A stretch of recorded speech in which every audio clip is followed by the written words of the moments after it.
Welcome to Second Wind with Joyce Buford, a program for and about women. Joyce Buford is a certified coach and motivational speaker who has a passion for helping women who need a second wind. She is the author of the Amazon bestseller, Effortless Happiness, How to Find Your Voice and Finally Ask for What You Really Want. She studied directly with her mentor, Jack Canfield, and is a fully certified coach in his program. Also, she has served as an assistant in his training programs. Through her study with many prestigious coaches and mentors, she has created a powerful program that has positively impacted thousands of people. On today's program, Joyce and her guests will help you to get your second wind. Now here's your host, Joyce Buford. Welcome. What a treat to have you here today. You know, this is really a strange time, don't you think? I'm kind of experiencing that, even though we're needing our second wind now to get us through being isolated in our homes. It's challenging, isn't it? How do we do that? How do we stay busy? How do we really move to the next level in our growth and still stay positive while we're living in isolation? Well, it's a challenge, as most of life is from time to time. I marvel at the fact that when you really look at how COVID-19 has affected the world, it's that when I look up at the sky, I am looking at the same sky that somebody in China is looking at. Maybe a little different twist, maybe, I don't know, astronomy, the sky positions, but I think about all of the common things that we are sharing now. We have never shared this before. Never. This has never happened before. And so it's kind of a healing for the universe in that since we all are not creating gases, we're not creating things that are destroying our environment, we have seen many things come back, many animals come back.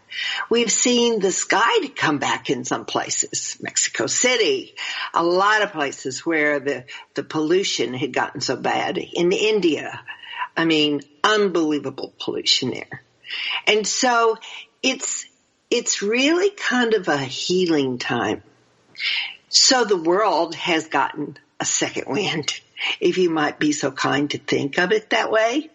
And because of that, because we have been asked to isolate, one, to overcome this horrible virus that has taken on most of our lives, caused great fear, great unrest, great sadness. We still will see from the other side of this some positive effects. Now, as we heal and as we re-enter our daily lives, I suggest caution. I suggest go at your own pace according to how your local government instructs you to do so. So one of the things that I always emphasize is, of course, our growth. And I want to mention to you that you can go and get Effortless Happiness, my book, on Amazon. And yes, it does talk about how you can live a life with much more effortless happiness by how you can find your voice and finally ask for what you want. You know, it's all about, now the real topic of this book and why I was so excited to write this book, it was my first experience of actually founding my value. What do I value in my life? How do I run my life? How is it not working so well for me? When I made my transition through divorce, I felt really lost and frustrated and a failure and all those other negatives you can say about the transition. But I needed a tool. And when I found this, it gave me so much freedom. It made some sense of the way I make decisions, of things that my environment had said were silly and ridiculous, that they're really what makes me unique and an unusual person and my own person. And I began all of a sudden to accept myself as a unique person. I'm no more unique than you, but I think everybody should know those values that set them apart, that make them who they are. So I really encourage you in this last few days of being isolated. I know we're near the end, hopefully, but this is a great way to spend some time, recapture some values, become aware of your uniqueness so that you can head out after this little hiccup that we've had here, and conquer the world with a little bit more of knowing who you are and how special you are. So those are my encouragement here. Go to Amazon, order this book. I think it's $22, and get started with creating and defining who you are. Now, I have been so excited. What if you could go to a place and learn about Mother Nature in a way that you've never experienced before? Being with whales and dolphins. Unique, awesome, so special. I met this awesome lady, Ann Gordon, about a year ago, and her story just absolutely fascinated me.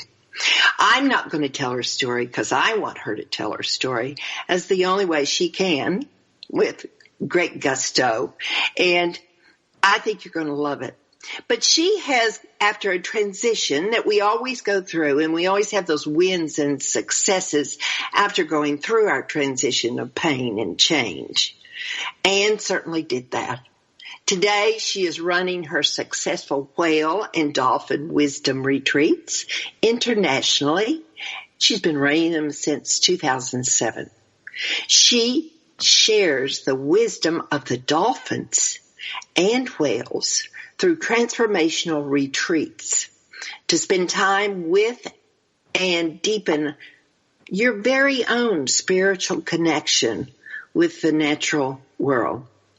Now, she does individual trips and retreats for coaches because she is a retreat success coach who loves to share her comprehensive knowledge and experience of leading lucrative retreats in the last 13 years with coaches, healers, and transformational leaders.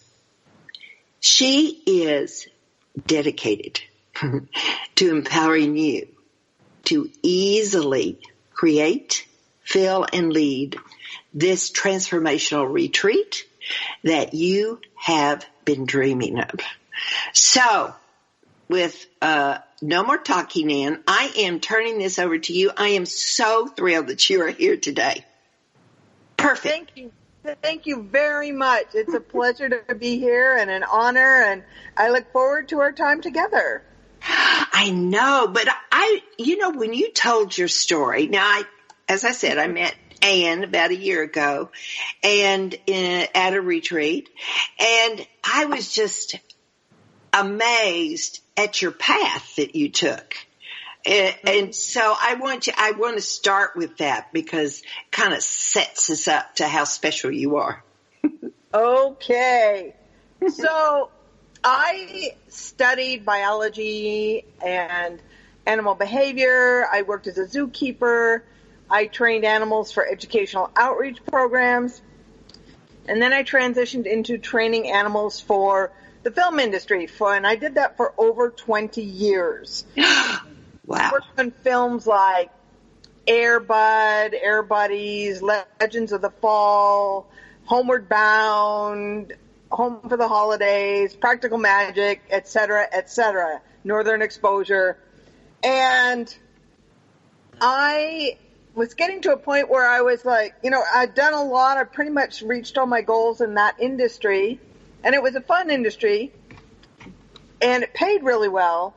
Yeah. But I was getting a little tired and ready for something different in my life. Well, yeah. I got a call to work on a film in Panama. It was a U.S. film, filming on location down there. And the interesting thing is I tried 3 times to turn it down. And the producer, who was a friend of mine, would have nothing of it. No, Ann, we need you. We need you.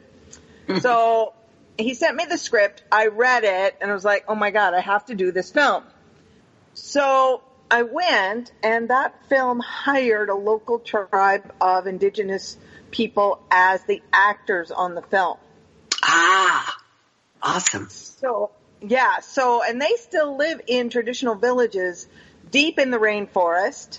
And so I got to spend a lot of time with them on the movie set, visit their villages on the weekends, and was just so deeply touched with the quality of life that they're living, with family being number one, community second.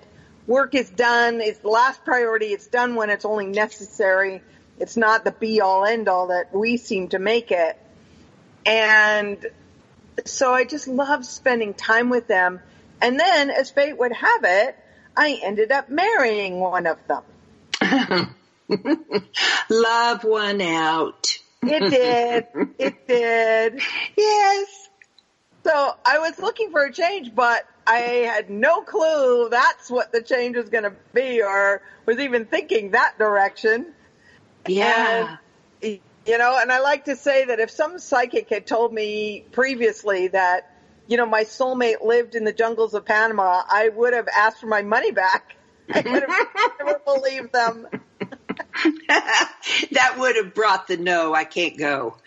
But Right, how was exactly. it transitioning from a modern woman, from all the conveniences that we have in the States, to, I'm thinking, and you can correct me, a bare minimum life with lots of value? I could tell that from the way you described it. But was it just a shock?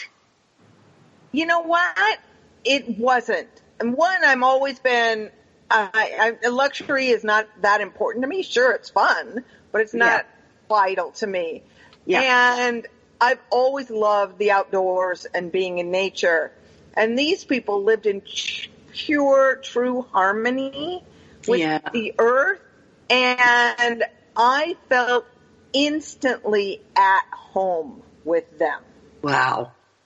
Wow. So, yeah, there's no TV, there's no internet, there's not even cell signal, no electricity. But it's the tropics. It's never cold. Yeah. You bathe swimming in the river, which is fabulous. And, you know, you literally have everything you need. You don't have everything you might want, but you have everything you need. Yes. Yeah. Well, it just seems like such a radical change for me. Of course, I like the softer things of life, I will admit. So Okay.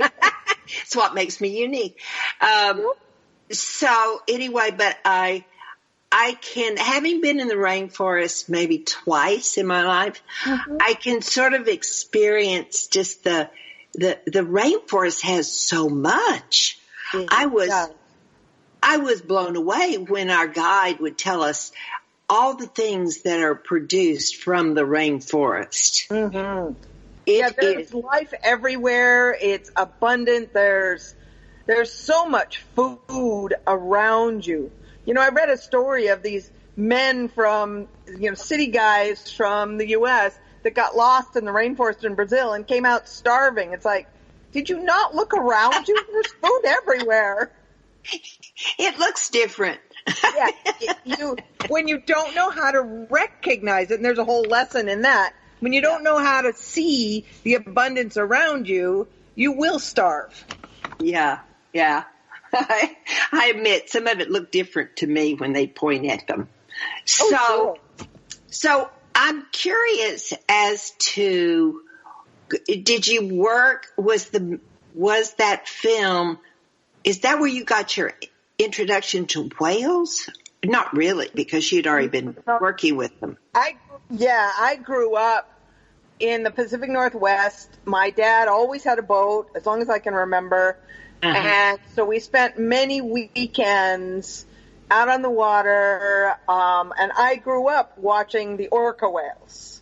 Oh. So they have always been in my life, not figuring quite so prominently as they do now, but they've always been there, kind of like having a loving, kind older brother presence around you at all times. Yeah.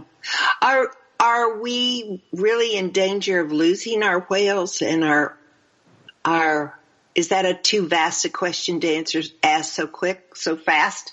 Well, it's a big question. It's not an easy one to answer. Some species, like humpback whales, are coming back strong. Good. Other species that take a little bit longer to breed and replenish, and that are not opportunistic feeders. For example, the blue whales feed on krill, and krill pretty much only. Even if there are other species like small fish and other things around, they won't shift gears if krill are low.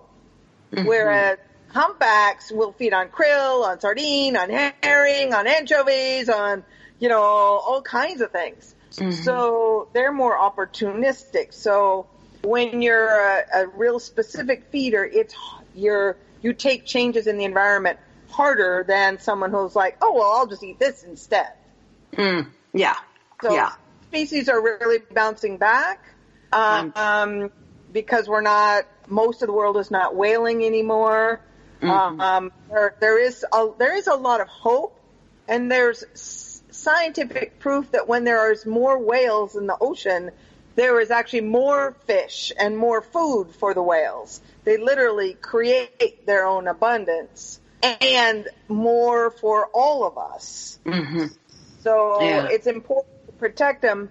And yes, pollution and plastics in the ocean is a huge detriment to all marine life. So we all have to be much more mindful about our waste and how we take care of the earth. And I love that during this time, this pandemic that we're dealing with, the earth and the oceans are getting a huge respite from all of our human-caused intrusions. So that's been really good for the planet in all aspects. Yeah. When they show those pictures of the sky, areas that are really, really polluted, it just thrills me to see the skies clean again. And it's just unbelievable. Just in a short time. We're talking short time. And it's interesting. Weird. I've seen those and I agree. And I've also thought back to, I've heard over and over again that if we would just give Mother Earth a chance, she would replenish and heal herself very quickly. And we're seeing it in an amazingly short amount of time. That the hope is that we don't just go back to the way we were doing things. Yes. That we shift gears and create a whole new way of being that is much more honoring and respectful of the earth. Yeah.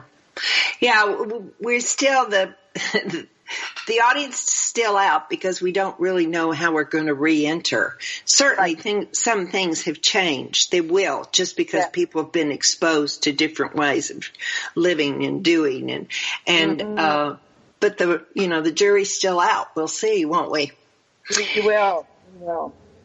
Now, I'm fascinated how you decided to, so that I'm speaking correctly, you do retreats also for just the individual that wants to do a retreat, right? Correct, yes. And where do you usually hold these retreats? Well, I know they're near water. Yeah, always, yes, exactly. That's kind of an requirement. Yes. So I started, if we go back to my story, while I was in Panama with my new husband, and I'm realizing, okay, this is great, but how do I make a living? Because there's virtually no film industry down there. Yeah. So it's like, the tribe actually lets people come to visit them, like tourists come to visit, and they talk about their history and culture and show them how they live. And it's a really fun thing to do, and it's a real sustainable tourism because it sustains and encourages, motivates them to continue living as they always have in traditional styles. Yes. Yeah. So I started a small tour company to take people out to the village, and people loved it because my unique perspective on the tribe. Mm-hmm. And as I was starting in tourism with the new family, I'm thinking I'm in a country with two oceans 50 miles apart. So what species of whales and dolphins can be seen here, and how do I get out on the water to see them? Mm-hmm. So I did some research and found that there was actually nobody offering whale watching tours in the entire country. Really? Yep. Ah, great. It took a couple of years to figure out that Panama is one of the only places in the world where humpback whales come from both the north and the south to breed and give birth.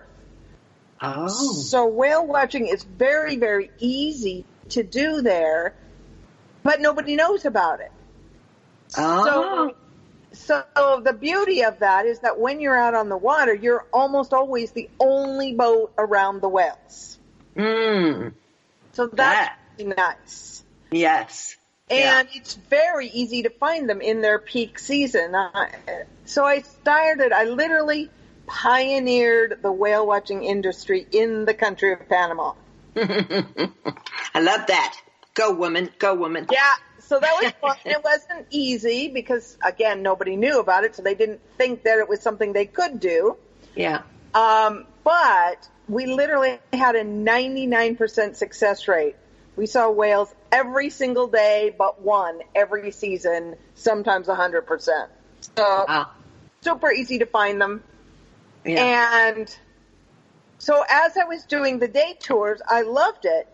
And I would really wanted to go deeper with my clients. I wanted to go into the spiritual aspect and lead meditations and really build a connection and teach the wisdom. But on a day tour, most people are not interested in that. They want biology and the behavior, and that's about it. Yeah. Yeah. Which is fine. So I created my whale and dolphin wisdom retreats so that I could attract people who, like me, love the spiritual side, love learning from the dolphins and whales and applying it to our own lives. And so I started in Panama, in the Pearl Islands, which is only about 35 miles southeast of Panama City. So they're very easy to get to. And then as I was doing my retreats there for a couple of years, I started thinking of other places in the world that have amazing species of dolphins and whales, easily accessible, and how I could expand my retreats to these other locations. So now I go to Mexico for the gray whales. I go to Hawaii and the Bahamas to swim with wild dolphins. I go to French Polynesia to swim with humpback whales. I go to the Pacific Northwest for orca whales. Wherever there's a really cool population and we're guaranteed to have an amazing encounter is where I hold my retreats. Wow. Look what you've done. I'm so excited. I'm like looking now, friends, you're going to want to go to her website. Let me get it here. What is it, Ann? I'm looking. I'll make it simple. It's whalewisdomretreats with an S.com. Yeah. Whalewisdomretreats.com. She has some awesome pictures on her site as well as her different trips that you can participate. But if I'm just an individual, I just want to go. I want to experience the spiritual side. And I don't know about swimming with the dolphins or the whales because I'm not a good swimmer. And so, I was born inland, flat land. Right. And so I'm not comfortable, honestly. Sure. And so how would you tell me to progress? Well, let's just pick one because we only have a few minutes, 3 minutes till we go to break. So how would the retreat, if a person wants to take that adventure, you describe all of your trips very well on this website. So thank you. Yeah, there are some of my trips that are more boat-based than water-based, meaning that we do more observation from the boat. And swimming is always optional. It is never required. And we do have swim guides in the water and safety. And if you want to wear a life jacket, we're there to support you. But if you want to just sit on the boat and observe the dolphins and whales from there, you will get just as much out of the retreat than as if you went in the water. Yeah. Yeah. How does one, okay, I am skipping a little bit further because we have time. How does one swim with a whale or a dolphin? Well, we always have to be respectful. And remember, we are in their world. So we never just zoom up and jump off the boat and say, yay, here we are. Yeah. We always watch them for a little bit from the boat. We observe their behavior. We see if they're interested in us. And they show us signs when people like me who know how to read them. Right. And then if they're kind of staying in one general area, then we gently turn off the boat and gently slip off the side and move quietly near them and let them, we don't chase them around. We just let them choose to come to us. Like if it's a whale, they may be down below us and we just float. And we don't swim, we just float and wait. And when they come up for a breath, they may come up far away, they may come up right next to us. It's always... Wow.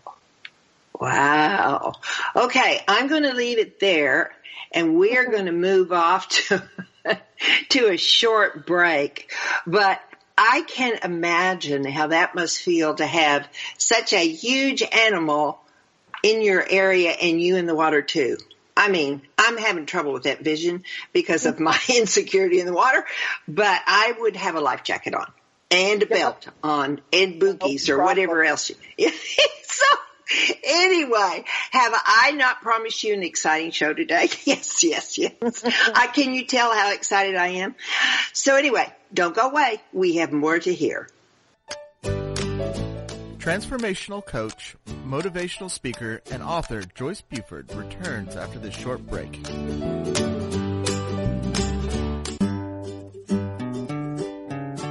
Close your eyes and imagine living your life without limits. Where would you go? Who would you meet? What would you do? During an Uncover Your Hidden Genius session, you will discover what's keeping you from living your life with purpose, passion, and fulfillment of your potential. You'll get a clear vision of the steps you need to take to uncover your hidden genius so that you can live a life without limits. Sessions can be done over the phone, Skype, or in person. Find out more at www.joycebufordempowers.com or by calling 903-287-0747.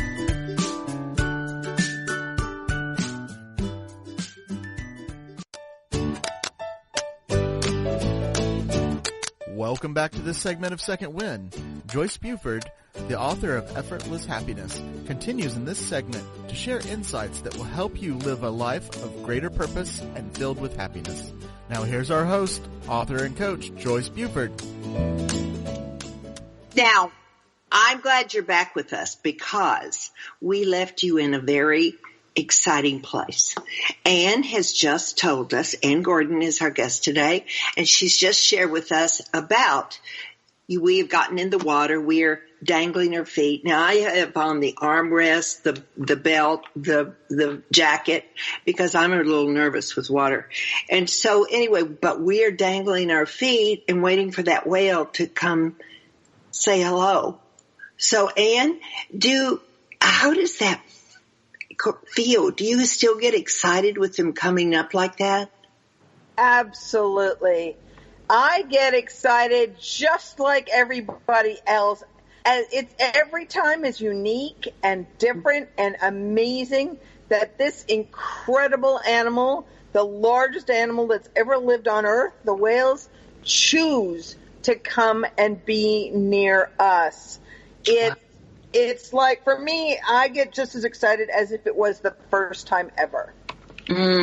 Yeah. Well, they're huge. I mean, I'm sitting and looking around in my room here, and I'm like, I wonder how long that thing is. It's huge. Here's a good way to picture it. Humpback whale is about the size and girth of a school bus. Oh, my gosh. That's huge. Okay. Now, I think this is really exciting, and I'm definitely going to do one of these trips because I'm just so excited about the thought. Even though my fear of the water is there, I know you'll take care of that. But absolutely. But why did you want to? I could tell the love that you have for nature, but why did you decide to break it into leadership retreats so that, a lot of your work is through coaches to help them help their clients? Well, the very first retreat that I led, I realized that just by spending time in the presence and the energy of the whales, what I observed happening was that repressed emotions and limiting beliefs would bubble up to the surface, but not in a jarring, challenging way, in a really gentle and easy way. And then there would be this release. I would watch people, watch them navigate these emotions that would come up, and then they would feel them for a few minutes, and then they'd just be gone forever. Mm-hmm. And so I really saw the power of leading retreats and this whole environment. And I'll tell you a story of a woman who came on one of my retreats, and she was a friend of someone else who had booked the retreat, so I didn't know her at all. Mm-hmm. And she was kind of quiet during the retreat, but participated fully, but didn't share much about her life until the last day. We had a sharing circle, and she told us that 7 years prior, her husband had died in a car accident, and where the car burst into flames. He couldn't get out, and she was literally 2 cars behind and saw the whole thing. Sad. I can't even imagine the horror of that. Mm-hmm. And what she shared on that last day of the retreat was, for the first time since that happened 7 years prior, she felt happy again. Yeah. That is the power of retreats. Mm-hmm. Yeah. That would make you want to keep doing it. Absolutely. Sure. And that's not the first time I've had someone with tragic loss in their life feel permission to be happy and feel joy without, the survivor's guilt. Right. So when I started leading my own retreats, I thought, okay, in Panama, since I lived there was no travel involved for me, and the season for the whales is 3 months long. I thought, okay, how can I, expand my season and bring more people here beyond my own reach of potential participants? Mm-hmm. So I realized that there were coaches and healers and transformational leaders, animal communicators, and so on, looking and taking groups on retreats like this. And so I started offering my services as a retreat facilitator. So I handled 100% of the logistics. All they had to do was gather the people, and I did everything from the minute they landed at the airport to when I dropped them back off again. So all I had to do was bring their group, teach their group a few things, and everything else I had taken care of. And so that has been really, really fun because, as I mentioned, the transformational power of retreats is amazing. But I want that transformation to reach beyond, to have a larger ripple effect in the world than what of the people that I have on my email list. Mm-hmm. Yeah. Oh, yeah. Now, one of the things that you highlight here on your information is you're so happy to help people learn how to live in joy, play, be in the present moment with dolphins, how to live in the flow of abundance and forgiveness with the whales. They actually learn about forgiveness through the whales? Absolutely. Because that is mainly with the gray whales. Each species represents something unique. And the gray whales represent forgiveness because when they were being hunted by the whalers, they were known as the devilfish.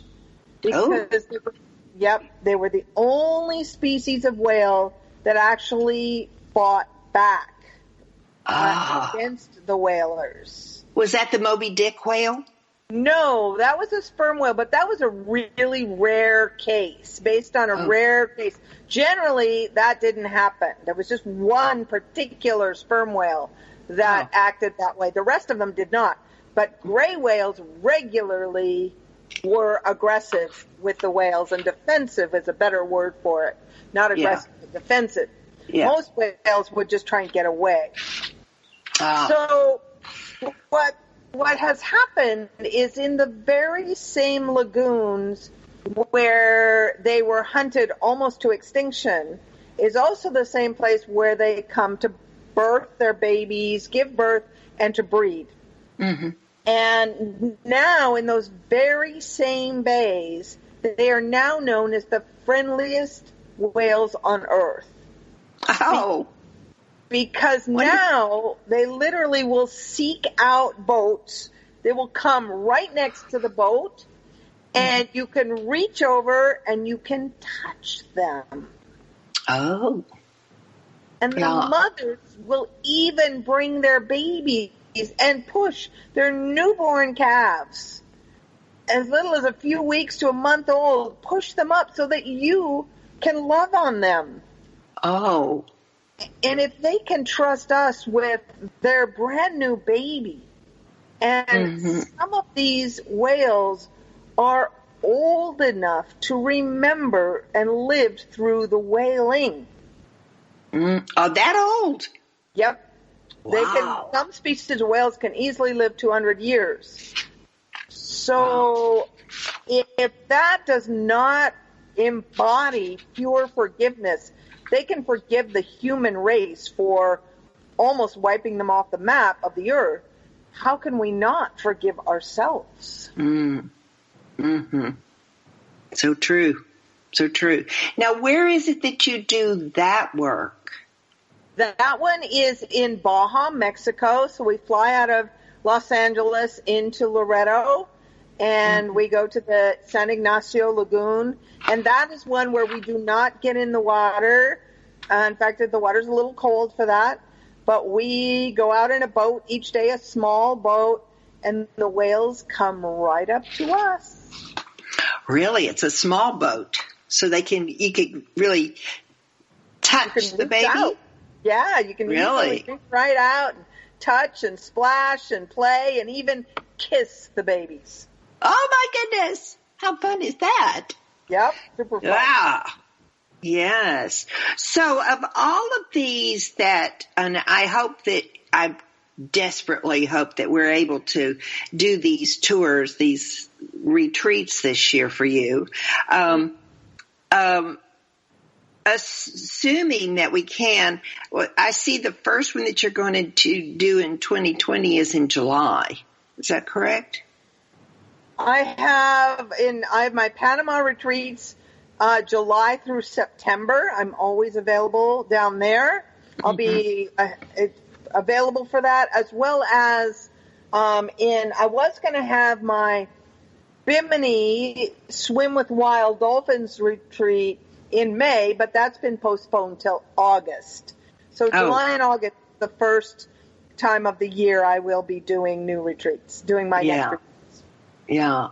So if a person was looking, and we've already discussed how you support the person that's uncomfortable in the water, maybe doesn't swim.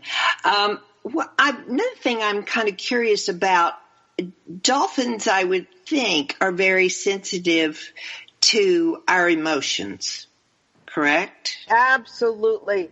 They have a echolocation, or also known as sonar. And with this echolocation, they can literally see inside the bodies of each other. It's almost like X-ray vision. They can see if there's a broken bone, if there's a tumor, if there's a pregnancy. They can see all of that. Now, they can also see that in any other body, whether it's a prey fish or whether it's a human. They also can see your mood and your emotions, because when you are sad or angry or afraid, you hold your body physically differently than when you're relaxed and happy. Yeah. And so I like to say that they live in complete transparency in their world. There is no such thing as a secret or lie in the world in a dolphin pod. So I love how they model that for us. So if you are feeling fearful, then they know that.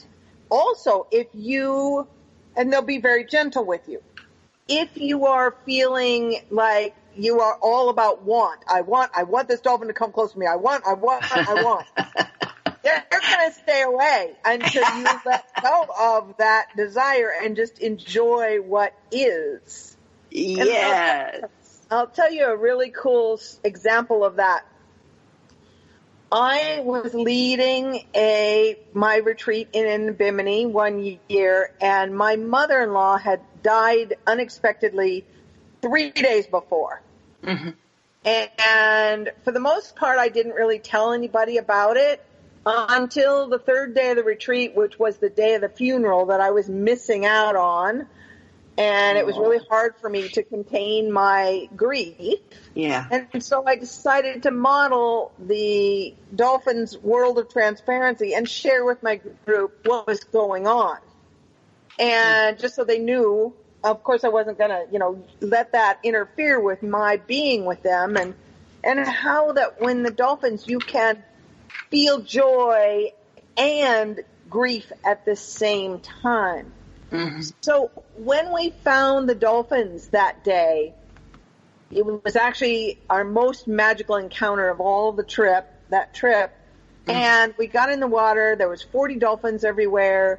Everybody got in the water. Even we had a guy an older man, didn't walk very well. Our swim guide took him in and put a life jacket on him and made sure he had an amazing encounter. And I kind of kept back. I was in the water, but I was kind of keeping back, making sure all of my participants were having a good encounter, and just being alone with my grief and emotions. And one dolphin came up to me, and she started circling me, literally within a foot of my body, eye contact. So I started spinning around so I could continue the eye contact as she made circles. And she kept circling me for like 3 or 4 times until I couldn't help myself, and I burst out into laughter, which is not easy to do in a snorkel, but I did. And then she swam off. It's like, okay, my job is done here. Oh, that's a great story. So they're not put off really by the feeling of fear that we might have. Or do they keep their distance? They kind of play with us? They're aware. They won't come. Some people that are comfortable they'll just come zooming right up to. But if they sense you're nervous or fearful, they will be gentle and come up at you in a way that you are comfortable with. Yeah. Yeah. I'm very aware of that. Yeah. And also when we were visiting, you mentioned that you don't really touch the dolphins. No, these are wild animals. These are not animals that are used to being touched by humans. Mm-hmm. So it's the only ones that we touch are the gray whales who come to be touched. But the wild dolphins, when you're swimming with them, it's funny. If you reach your hand out towards them, because often they're close enough where you could touch them. If you reach your hand out, they move away. But if you put your hand down and just maybe trail it behind you or at your side, they come in closer. I mean, I've had them come so close to me. I'm like, how did you do that and not touch me? Yes. Well, it would be very hard not to, you mentioned being in the present. It would be very hard not to be in the present when surrounded by such magnificent animals. Absolutely. Even on the boat. When you're on the boat and the dolphins show up and they're riding in front of the boat or there's a whale nearby, it literally is impossible to think of anything else but in that magical moment in their presence. Yeah. It's such a gift to us because we're so often thinking of, oh my God, I got the bills to pay, or I've got this project coming up. Oh man, I wish I hadn't said that yesterday or done that. We live in past and future all the time. So it's a gift to us to be present.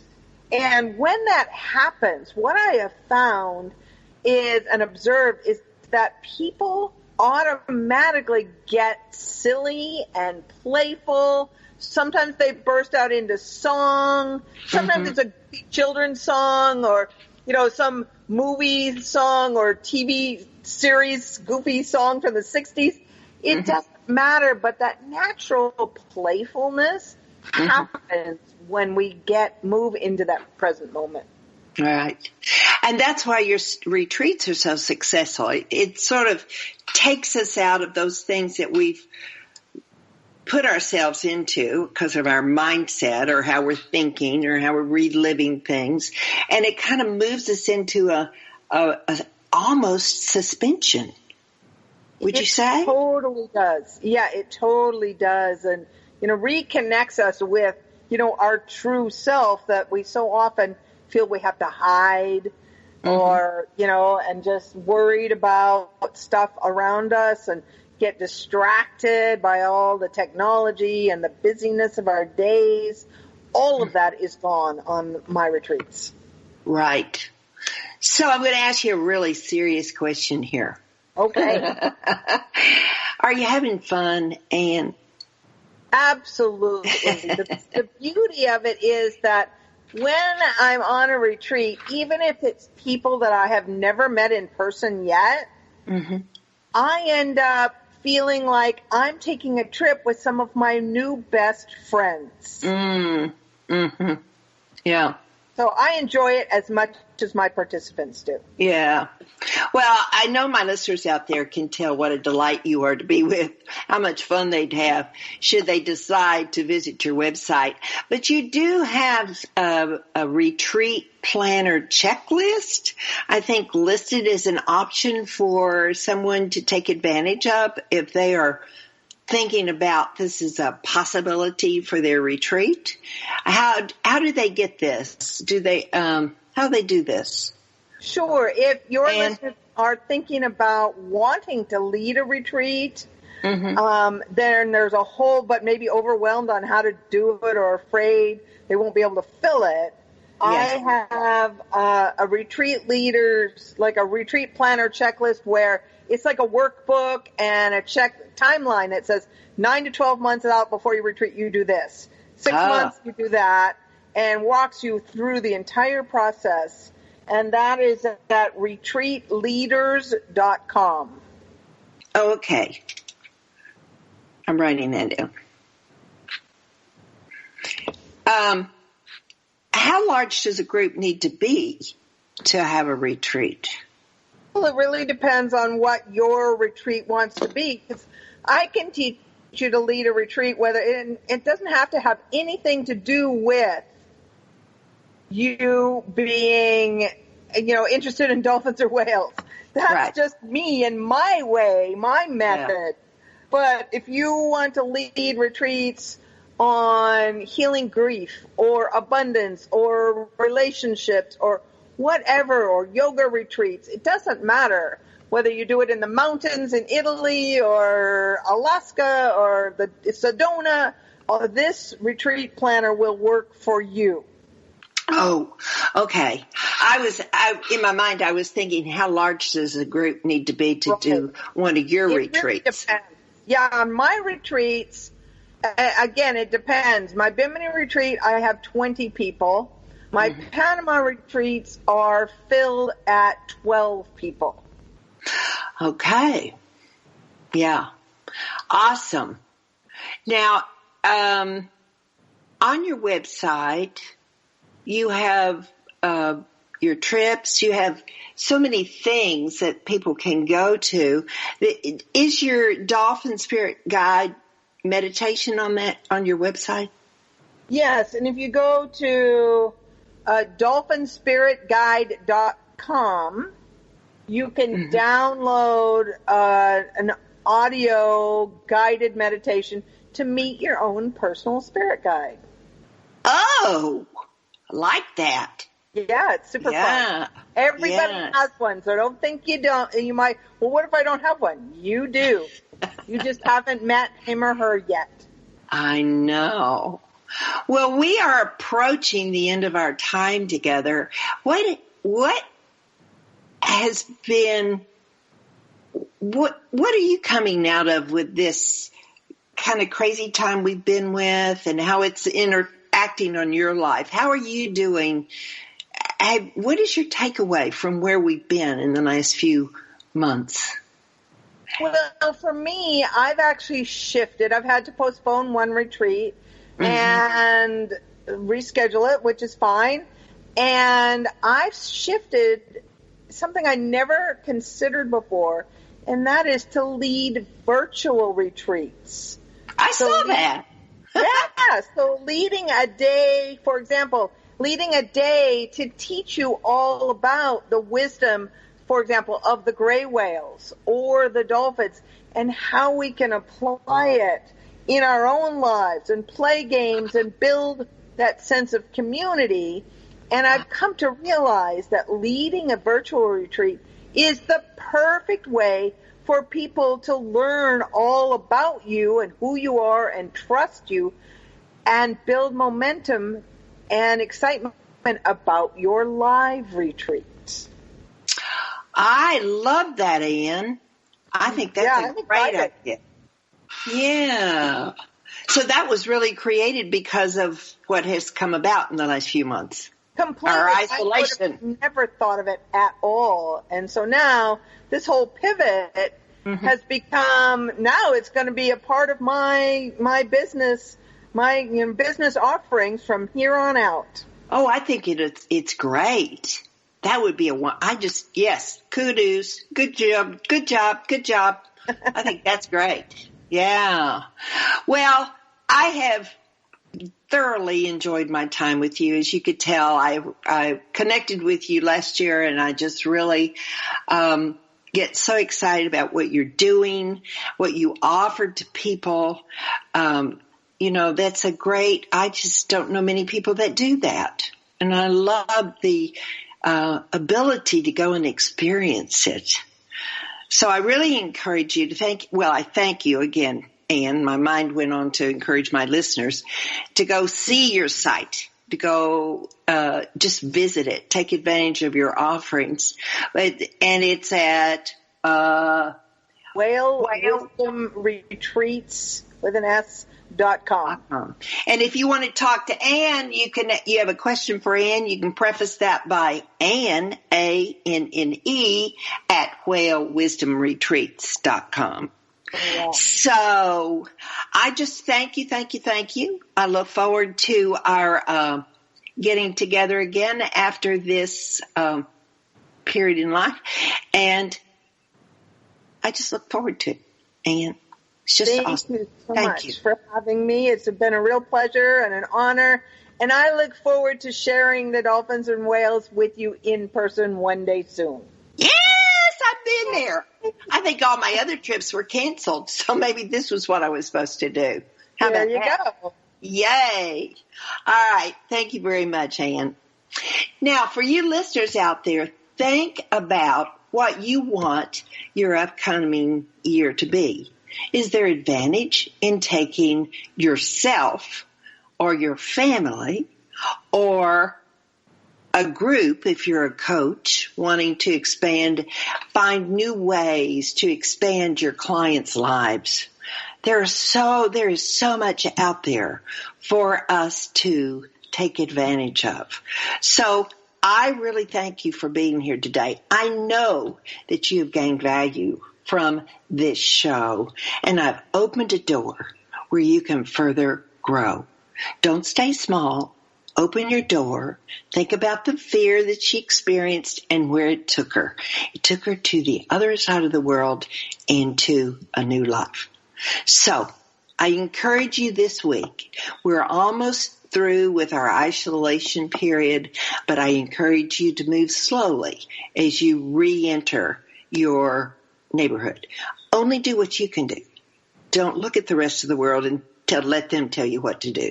Move at your own pace to re-enter our neighborhoods, our businesses, our crowds, our airplanes, whatever your adventure will be next. So stay well this week. Have a great week. Remember to go outside and enjoy the beauty that's around all of us. Thank you for being here. Second Wind. Through the Joyce Buford Empowerment System, women are receiving the support they need through their transitions and are able to reclaim their true purpose with confidence. They receive the tools they need to map out new lives. You can find out more about her coaching services at joycebufordempowers.com.